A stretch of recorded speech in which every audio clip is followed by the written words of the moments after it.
Hi hello ಎಲ್ರಿಗೂ ನಮಸ್ಕಾರ. Welcome to my channel Khushi's kitchen. ಇವತ್ತು ನಾನು ಸಾಂಪ್ರದಾಯಿಕ ಶೈಲಿಯಲ್ಲಿ ಚಕ್ಲಿ ಮಾಡೋದು ಹೇಗೆ ಅಂತ ಹೇಳ್ಕೊಡ್ತಿದ್ದೀನಿ. ಯಾವ ಥರ ಮಾಡೋದು ಅಂತ ನೋಡೋಣ ಬನ್ನಿ. ತುಂಬ ಚೆನ್ನಾಗಿರುತ್ತೆ ಟೇಸ್ಟು. ಒಂದ್ಸತಿ ಟ್ರೈ ಮಾಡಿ ನೋಡಿ. ಬನ್ನಿ ಯಾವ ಥರ ಮಾಡೋದು ಅಂತ ನೋಡೋಣ. ಅದಕ್ಕೆ ನಾನು ರೇಷನ್ ಅಕ್ಕಿ ತೊಗೊಂಡಿದ್ದೀನಿ. ರೇಷನ್ ಅಕ್ಕಿನ ನಾನು 4 ಗ್ಲಾಸಷ್ಟು ರೇಷನ್ ಅಕ್ಕಿನ ಫಸ್ಟು ನೀರಲ್ಲಿ ತೊಳೆದು ಒಂದು ಬಟ್ಟೆ ಮೇಲೆ ಈ ಥರ ಒಣಗಾಕಿದ್ದೆ.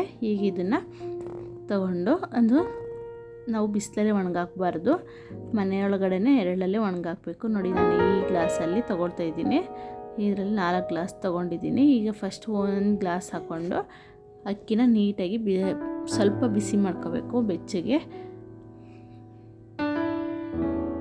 1 ಗ್ಲಾಸನೇ ಅಕ್ಕಿ ತೊಗೊಂಡು ಈ ಥರ ಬೆಚ್ಚಗೆ ಮಾಡ್ಕೊತಾ ಇದ್ದೀನಿ. ನಾನು 4 ಗ್ಲಾಸ್, ಈ ಗ್ಲಾಸಲ್ಲಿ 4 ಗ್ಲಾಸ್ ಅಕ್ಕಿ ತಗೋತಾ ಇದ್ದೀನಿ. ಒಂದು 5 ನಿಮಿಷ ಅಕ್ಕಿ ಬೆಚ್ಚಗಾಗೋಷ್ಟು ಬೆಚ್ಚಗೆ ಮಾಡ್ಕೋಬೇಕು.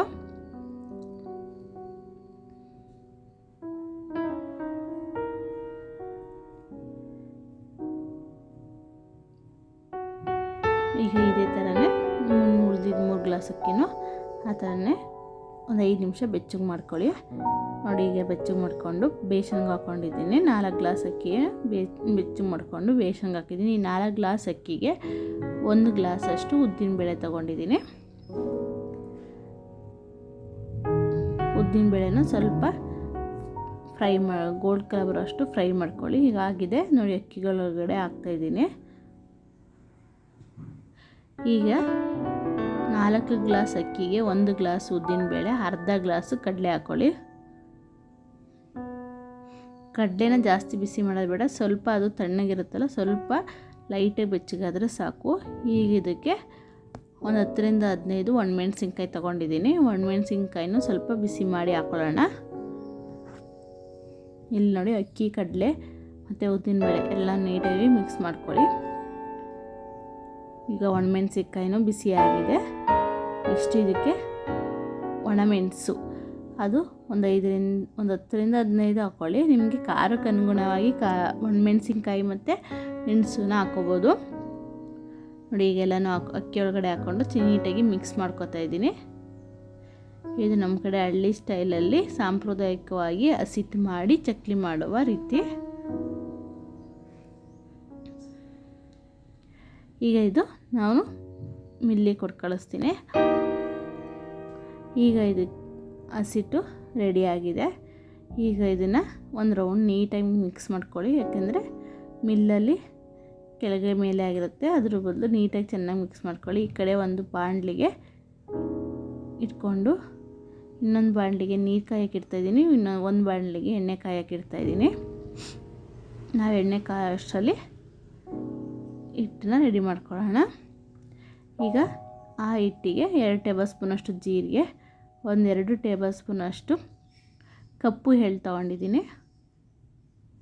ನೀವು ಯಾವುದಾದ್ರೂ ಯೂಸ್ ಮಾಡ್ಬೋದು, ವೈಟ್ ಅಥವಾ ಬ್ಲ್ಯಾಕ್ ಯಾವುದಾದ್ರೂ ಎಳ್ಳನ್ನು ಯೂಸ್ ಮಾಡ್ಬೋದು. ಇದಕ್ಕೆ ನಾವು ಈಗ ರುಚಿಗೆ ತಕ್ಕಷ್ಟು ಉಪ್ಪು, ಸ್ವಲ್ಪ ಹಿಂಗು,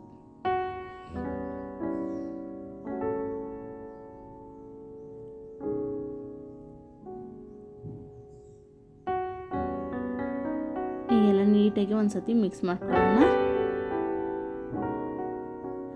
ಈಗ ಇದಕ್ಕೆ 1 ಸೌಟಷ್ಟು ಕಾದಿರೋ ಎಣ್ಣೆ ತಗೊಳ್ಳಿ. 1 ಸೌಟು ಅಷ್ಟು ಕಾದಿರೋ ಎಣ್ಣೆನ ಹಾಕ್ಕೊಂಡು ನೀಟಾಗಿ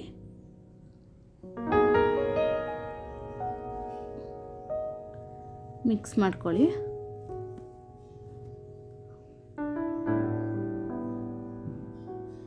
ಬಿಸಿ ಇರೋದ್ರಿಂದ ನಾನು ಅನ್ನದ ಕೈ ಯೂಸ್ ಮಾಡ್ತಾಯಿದ್ದೀನಿ. ಈಗ ಮಿಕ್ಸ್ ಆದ ನಂತರ ಕೈಯಲ್ಲಿ ತೋರಿಸ್ತೀನಿ ನೋಡಿ ಯಾವ ಥರ ಆಗಬೇಕು ಅಂತ. ನಾವು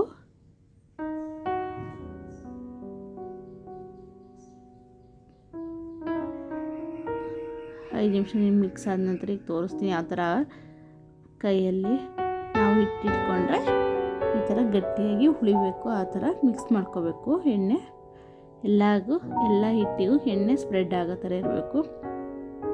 ಈಗ ಇದಕ್ಕೆ ನಾವು ಬಿಸಿನೀರನ್ನ ಹಾಕ್ಕೊಳ್ಳೋಣ. ಸ್ವಲ್ಪ ನೀರು ಹಾಕ್ಕೊಂಡೆ ಕಲಿಸ್ಕೊಳ್ತಾ ಬನ್ನಿ. ಆಗ ನಿಮಗೆ ನೀರು ಎಷ್ಟು ಬೇಕಾಗುತ್ತೆ ಅಂತ ಗೊತ್ತಾಗುತ್ತೆ. ಒಂದೇ ಸರಿ ಹಾಕಿದ್ರೆ ಅದು ಅಳತೆ ಸರಿ ಬರಲ್ಲ. ಸ್ವಲ್ಪ ನಿಮಗೆ ಹಿಟ್ಟಿಗೆ ಎಷ್ಟು ನೀರು ಬೇಕೋ ಅಷ್ಟು ಸ್ವಲ್ಪ ಹಾಕ್ಕೊಂಡು ಮಿಕ್ಸ್ ಮಾಡ್ಕೊಳ್ತಾ ಬನ್ನಿ.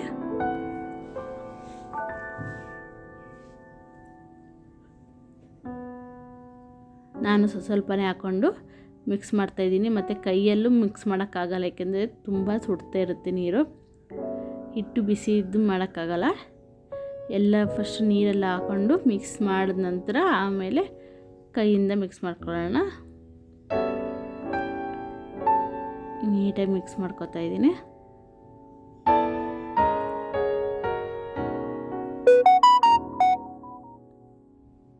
ನೋಡಿ, ನೀರು ಸಾಕು, ಇಷ್ಟು ಎಲ್ಲ ಹಸಿಟ್ಟು ನೀರಲ್ಲಿ ಮಿಕ್ಸ್ ಆಗಿದೆ. ಈಗ ನಾವು ಇದನ್ನು ಸ್ವಲ್ಪ ತಗೊಂಡು ನಾದಬೇಕು. ಚೆನ್ನಾಗಿ ನಾದಿದರೆ ತುಂಬ ಸಾಫ್ಟಾಗಿ ಬರುತ್ತೆ ಹಿಟ್ಟು. ಮತ್ತು ಚಕ್ಲಿನೂ ತುಂಬ ಸಾಫ್ಟಾಗಿ ಬರುತ್ತೆ, ಎಲ್ಲೂ ಬ್ರೇಕ್ ಆಗಲ್ಲ. ನಾವು ಚಕ್ಲಿ ಒತ್ತಬೇಕಾದ್ರೆ ಕಟ್ಟೆಲ್ಲ ಆಗಲ್ಲ. ಈಗ ಒಂದು ಸೈಡು ಸ್ವಲ್ಪ ತಣ್ಣೀರನ್ನ ಇಟ್ಕೊಳ್ಳಿ, ಏಕೆಂದರೆ ಹಿಟ್ಟು ಬಿಸಿ ಇರೋದ್ರಿಂದ ತಣ್ಣೀರಲ್ಲಿ ಕೈ ಹೆಜ್ಜಿ ನಾವು ನಾದ್ಬೋದು.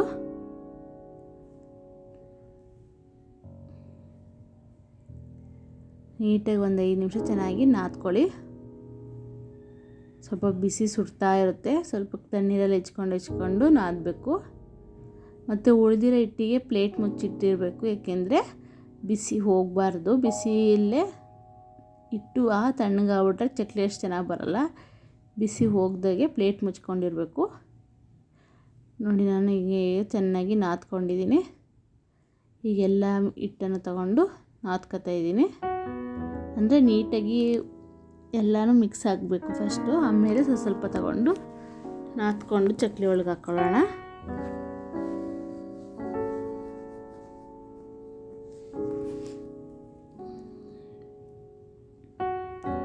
ನೀಟಾಗಿ ನಾದ್ಕೊಳ್ಳಿ.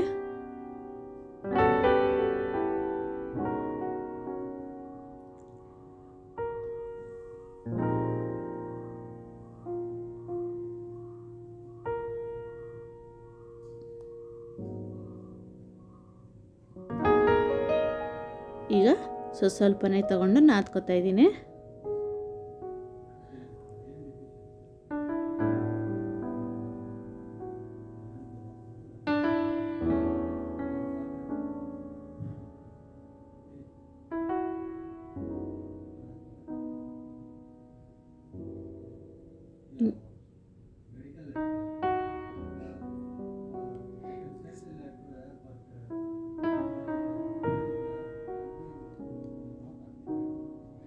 ನೀಟಾಗಿ ನಾದ್ಕೊಳ್ಳಿ. ನೋಡಿ, ಎಲ್ಲನೂ ನಾದ್ಕೊಂಡು ಇಟ್ಕೊಂಡಿದ್ದೀನಿ. ಈಗ ಇದಕ್ಕೆ ಪ್ಲೇಟ್ ಮುಚ್ಚಿಟ್ಟಿದ್ದೀನಿ. ಈಗ ಈ ಚಕ್ಲಿ ಉತ್ತವ ಮಿಷಿನ್ ಇರುತ್ತಲ್ಲ, ಚಕ್ಲಿ ಒಳ್ಳು, ಅದರೊಳಗಡೆ ಹಿಟ್ಟನ್ನು ಫಿಲ್ ಮಾಡ್ಕೊತಾ ಇದ್ದೀನಿ.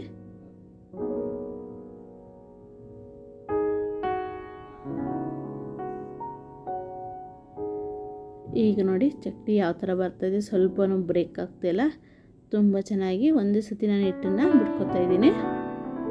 ಆಮೇಲೆ ಸುರುಳಿ ಸುತ್ತಿದ್ರೆ ಚೆನ್ನಾಗಿ ಬರುತ್ತೆ. ಆಗಲೇ ಚಕ್ಲಿ ಒಂದೇ ಸಮ ಮಾಡೋಕ್ಕೆ ಹೋದರೆ ಅದು ಚೆನ್ನಾಗಿ ಅನಿಸಲ್ಲ, ಬೇಗನೂ ಆಗೋಲ್ಲ. ಈ ಥರ ಮಾಡಿಕೊಂಡ್ರೆ ಬೇಗ ಆಗುತ್ತೆ. ಒಂದು ದೊಡ್ಡ ಹರವಣ ಅಥವಾ ಪ್ಲೇಟಿಗೆ ಅಥವಾ ಪೇಪರ್ಗೋ ಈ ಥರ ಒಂದೇ ಸಮ ಹಿಟ್ಟನ್ನು ಬಿಟ್ಕೊಂಡು ಒಂದನೇ ಸುತ್ತಿ ಇಟ್ಕೋಬೋದು. ಬೇಗನೂ ಆಗುತ್ತೆ, ತುಂಬ ಈಸಿಯಾಗೂ ಮಾಡ್ಕೋಬೋದು.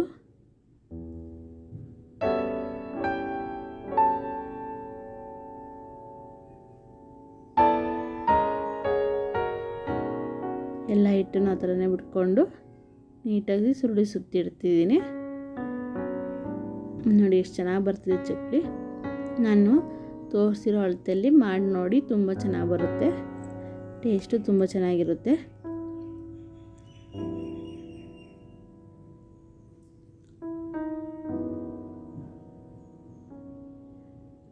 ಎಲ್ಲ ಹಿಟ್ಟನ್ನು ಆ ಥರ ಬಿಟ್ಕೋತಾ ಇದ್ದೀನಿ.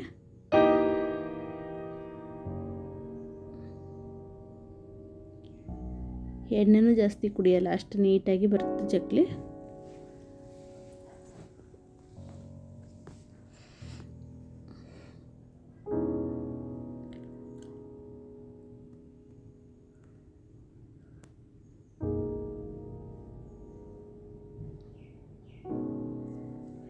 ಈಗ ನೋಡಿ ಎಲ್ಲನೂ